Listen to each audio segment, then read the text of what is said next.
ಹೆಸರು PK ಯಾದವರಾವ್ ಅಂತ, ಮಾಜಿ BSF ಸೈನಿಕ. ಇದು ಇವತ್ತು ರಾತ್ರಿ ಒಂದು 12:45ಕ್ಕೆ ಸಡನ್ ಆಗಿ ಗೇಟ್ ಸೌಂಡ್ ಬಂತು. ನಾನು ಏನು ಅಂತ ಸೌಂಡ್ ಏನಪ್ಪ ಬಂತಿದ್ದಲ್ಲಿ ಕಿಟಕಿಯಲ್ಲಿ ಲೈಟ್ ಆನ್ ಮಾಡಿ ಎಲ್ಲ ಬೆಡ್ರೂಮಲ್ಲೇ ಎಲ್ಲ ಗೇಟಿಗೂ ಅದು ಪ್ರತಿಯೊಂದಕ್ಕೂ ಸ್ವಿಚ್ ಗೇಟಲ್ಲಿ ಬೆಡ್ರೂಮಲ್ಲೇ ಇದೆ. ಹಾಗೆ ಅದನ್ನ ನೋಡ್ಕೊಂಡು ನಾನು ಆನ್ ಮಾಡಿ ನೋಡಬೇಕಾದ್ರೆ ಗೇಟ್ ಮುಂದೆ ಬಂದು ಆನೆ ನಿಂತುಂಟು. ಆಮೇಲೆ ನಾನು ಸೌಂಡ್ ಮಾಡಬೇಕು, ಇದು ಮೆಲ್ಲೆ ಮತ್ತು ನಾಯಿನೂ ಬಗಳ್ತಾ ಇತ್ತು. ಹಾಗೆ ಮೆಲ್ಲೆ ಸೈಡಲ್ಲಾಗಿ ಅದು ಎದುರು ಹೊಲಕ್ಕಾಗಿ ಹೋಯಿತು ಮತ್ತು ಅಲ್ಲೆಲ್ಲ ಬಿದಿರೆಲ್ಲ ಮುರಿತಾ ಇತ್ತು. ಆಮೇಲೆ ರಿಟರ್ನ್ ಬಂದು ನಾವು ನಾವು CC ಕ್ಯಾಮ್ರಾದಲ್ಲಿ ನೋಡೋಣ ಆನೆನಾ ಎಂಥದ್ದು ನೋಡಿ. ನಿಜ ಆನೆ ಅಂತ ನಮ್ಮ ಮಿಸಸ್ ನಂಬ್ತಿರ್ಲಿಲ್ಲ, ಆನೆ ಅಲ್ಲಪ್ಪ ಅಂತ. ಪುನಃ ನಾವು CC ಕ್ಯಾಮ್ರಾ ಇದು ಮಾಡಿ ಆನ್ ನೋಡಬೇಕಾದ್ರೆ ಇದು ಬಂದು ಗೇಟಲ್ಲಿ ಬಂದು ಫುಲ್ ಅಲ್ಲಾಡ್ತಾ ಉಂಟು ಆನೆ. ಇದ್ರ ಸೊ ಮುಂದೆ ಒಂದು ಗೇಟೆಲ್ಲ ಮುರಿದು ಇದು ಮಾಡಿದೆ ಮತ್ತು ರಾಗಿ ಹೊಲನ ಕಂಪ್ಲೀಟ್ ಮೆಟ್ಟು ತುಳಿದಿದೆ.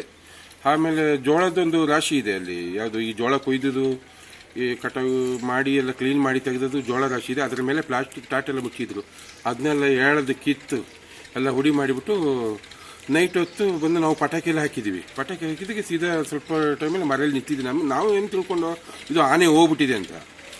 ಪುನಃ ತಿರ್ಗ ಬೆಳಗಾನ ಆಗೋದಕ್ಕೆ 5:05ವರೆಗೆ ಪುನಃ ಆನೆ ಬರ್ತಾಬಿಟ್ಟು ಯಾರೋ ಸುಳ್ಳ್ಯದಿಂದ ಇದು ಬರ್ತದೆ, ಯಾವುದು ಅಂದರೆ ಆ ಲೋಡ್ ಯಾರೋ ಲೋಡ್ ತಗೊಬಂದ್ಬಿಟ್ಟು ಇಲ್ಲಿ ಸಡನ್ನೇ ನಮ್ಮ ಮನೆ ಮುಂದೆ ಬ್ರೇಕ್ ಹಾಕಿದೆ. ಏನು ಅಂತ ಕೇಳಿದೆ, ಅದಕ್ಕೆ ಇಲ್ಲ ಇದು ಸರಿ ಎಲ್ಲ ಆನೆ ಇದೆ ಅಂತ. ನಾನು ಹೇಳ್ತೇನೆ, ನೀನು ಗಾಡಿ ನಿಲ್ಲಿಸಿ ಇಲ್ಲಿ ಇಲ್ಲದಿದ್ದು ಮೆಲ್ಲ ಸ್ಲೋ ಆಗಿ ಹಿಂದೆನೇ ತಗೊಂಡೋಗ್ಬಿಡು ಅಂತ. ಮತ್ತು ಅದೇ ಬಂದುಬಿಟ್ಟು ಅಪ್ಪಾಜಿ ಫಾರೆಸ್ಟ್ ಅವ್ರದ್ದು ತೋಟದಿಂದ ಬಂದುಬಿಟ್ಟು ಅದು ಎದುರು ರೋಡಲ್ಲೇ ನಿಂತ್ಕೊಂಡಿದೆ. ಮತ್ತು ಆಚೆ ಈಚೆ ನೋಡಿದ್ರೆ ಮತ್ತು ನಟ್ಟಿಗೆ ರೋಡಲ್ಲೇ ಆಗಿ ದಾಟಿ ಮಾದಪಟ್ಟಣ ಸೈಡಲ್ಲಿ ಹೋಗಿದ್ದು. ಮತ್ತು ನಾವೆಲ್ಲ ಈಗೆಲ್ಲ ಕಾರ್ಯ ಮಾಡಿಬಿಟ್ಟು ಈಗ ಆನೆ ಬಂದಿದೆ, ಅಲರ್ಟ್ ಆಗಿರಿ. ಈ ಬೆಳಿಗ್ಗೆ ಈ ಮಾರ್ನಿಂಗ್ ವಾಕ್ ಬರೋರಿಗೆ ಪ್ರಾಬ್ಲಮ್ ಆಗುತ್ತೆ ಅಂತೇಳಿ ತುಂಬ ಅಲರ್ಟ್ ಮಾಡಿದ್ದೀವಿ ಸರ್. ಒಳ್ಳೆ ಕಡೆ ಫೋನ್ ಮಾಡಿ ಅಚ್ಚೆ ಫಾರೆಸ್ಟು ಮತ್ತು ಅಪ್ಪಾಜಿ ಫಾರೆಸ್ಟು ಇವರಿಗೆಲ್ಲ ಹೇಳಿ ಮತ್ತು ACF ಅವರಿಗೆ ಕಾಲ್ ಮಾಡಲಿಕ್ಕೆ ನಾವು ಬೆಳಿಗ್ಗೆ ಇದು ಮಾಡಿ ಅವರು ತಕ್ಷಣ ಅವರು ಬಂದು ಇಲ್ಲಿ ಅಧಿಕಾರಿಗಳೆಲ್ಲ ಬಂದಿದ್ದರು ಫಾರೆಸ್ಟ್ ಡಿಪಾರ್ಟ್ಮೆಂಟಿಂದ. ಎಲ್ಲಿ ಏನು ಅಂತ ಕೇಳಿಬಿಟ್ಟು ಪುನಃ ಅದನ್ನ ಹಿಡ್ಕೊಂಡು ಹಾಗೆ ಮಾತಪಟ್ಟಣ ಸೈಡಿಗೆ ಹೋಗಿದೆ.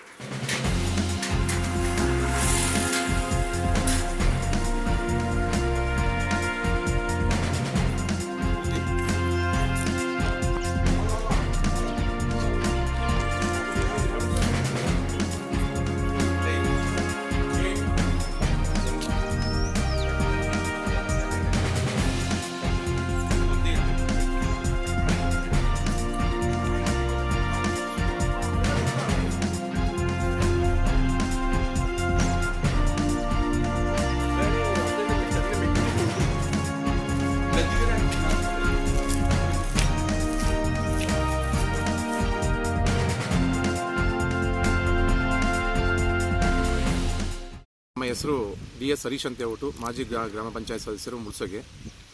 ನಮ್ಮದು ಗೊಂದಿಬಸನಹಳ್ಳಿ. ಹತ್ತೂರು ಮೀಸಲು ಅರಣ್ಯದ ಗಡಿ ಹಂಚಿಕೊಂಡಿರೋ 2 ಗ್ರಾಮಗಳಿದ್ದಾವೆ. ಒಂದು ಗೊಂದಿಬಸನಹಳ್ಳಿ, ಒಂದು ಮಾದಾಪಟ್ಟಣ. ಇಲ್ಲಿ ಹಲವಾರು ವನ್ಯಜೀವಿಗಳು ತಾಣ ಹತ್ತೂರು ಮೀಸಲು ಅರಣ್ಯ.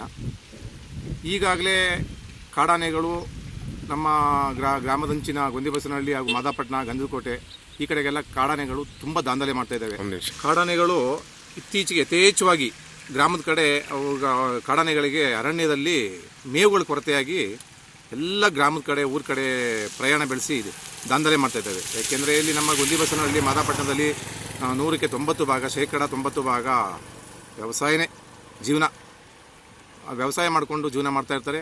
ಈ ಕಾಡಾನೆಗಳು ಸುಮಾರು ಹೆಚ್ಚು ಕಡಿಮೆ ಒಂದು 6-7 ತಿಂಗಳಿಂದ ಸಾಯಂಕಾಲ 7 ಗಂಟೆ 7:30ಗೆ ಕತ್ತಲೆ ಆದ ತಕ್ಷಣ ಅಚಾನಕ್ ಬಂದ್ಬಿಟ್ಟು ದಾಂಧಲೆ ಮಾಡ್ತಾ ಇದ್ದಾವೆ. ಇದು ನಾವು ಸಂಬಂಧಪಟ್ಟ ಅರಣ್ಯ ಇಲಾಖೆಗೂ ತಿಳಿಸಿದ್ದೀವಿ, ಮತ್ತು ಸರ್ಕಾರಕ್ಕೂ ತಿಳಿಸಿದ್ದೀವಿ, ಜಿಲ್ಲಾಡಳಿತಕ್ಕೂ ಮನವಿ ಕೊಟ್ಟಿದ್ದೀವಿ.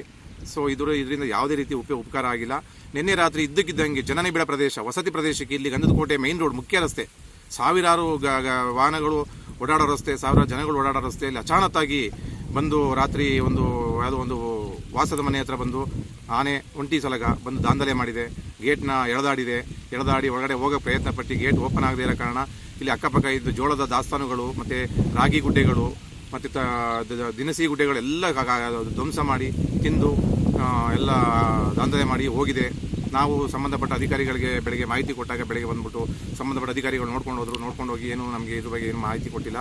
ಸರ್ಕಾರ ಮತ್ತು ಜಿಲ್ಲಾಡಳಿತ ಸಂಬಂಧಪಟ್ಟ ಇಲಾಖೆ ನಮ್ಮ ಗುಂದಿಬಸವನಹಳ್ಳಿ ಮತ್ತು ಮಾದಾಪಟ್ಟಣ ಎರಡು ಗಡಿ ಮೀಸಲಾರಣ್ಯ ಗಡಿನ ಹಂಚಿಕೊಂಡಿರೋ ಗ್ರಾಮಗಳು ದಯಮಾಡಿ ಇನ್ನೊಂದು 500 ರಿಂದ 600 ಮೀಟ್ರು ಒಂದು ಟ್ರಂಚ್ ಹೊಡೆಯೋದು ಬಾಕಿ ಇದೆ. ಆನೆಗೆ ಕಂದಕಗಳ ನಿರ್ಮಾಣ ಮಾಡೋದು ಬಾಕಿ ಇದೆ. ಒಂದು 70% ಆಗಿದೆ, 70% ಆಗಿದೆ.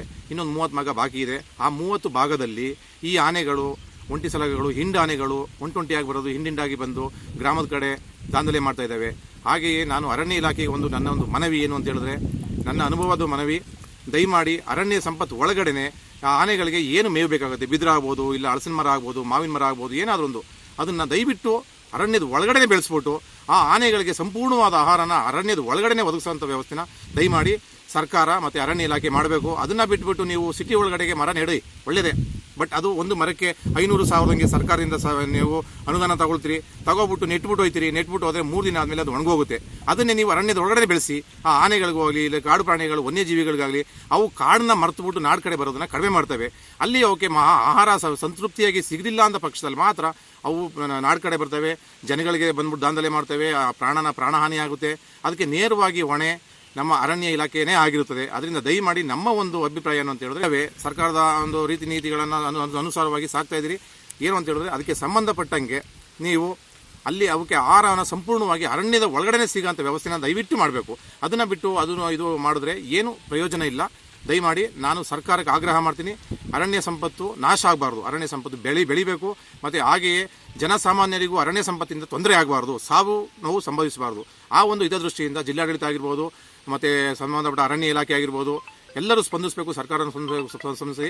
ಈ ಒಂದು ಅರಣ್ಯ ಕಂದಕ ಬಾಕಿ ಇರೋದ್ರಿಂದ ಒಂದು ಆನೆ ಕಂದಕ ಬಾಕಿ ಇದೆ ನಮ್ಮ ಗುಂದಿಬಸವನಹಳ್ಳಿ ಗ್ರಾಮದ ಗಡಿನಲ್ಲಿ ಒಂದು 300-400 ಮೀಟರ್. ದಯಮಾಡಿ ಅರಣ್ಯ ಇಲಾಖೆ ಎಚ್ಚೆತ್ತು ಈ ಒಂದು ಆನೆ ಕಂದಕವನ್ನು ನಿರ್ಮಾಣ ಮಾಡಿ ಆನೆಗಳಿಗೆ ಸಂಪೂರ್ಣವಾಗಿ ಒಳಗಡೆ ಮೇವು ಸಿಗುವಂಥ ವ್ಯವಸ್ಥೆ ಮಾಡಿ ಗ್ರಾಮದವರು ಸ್ವಲ್ಪ ಸಂತೃಪ್ತಿಯಿಂದ ನೆಮ್ಮದಿಯಲ್ಲಿ ವ್ಯವಸಾಯ ಮಾಡಿ ನಿದ್ರೆ ಮಾಡೋಂಥ ಒಂದು ಕೆಲಸನ ನಮ್ಮ ಸರ್ಕಾರ ಮಾಡಬೇಕು.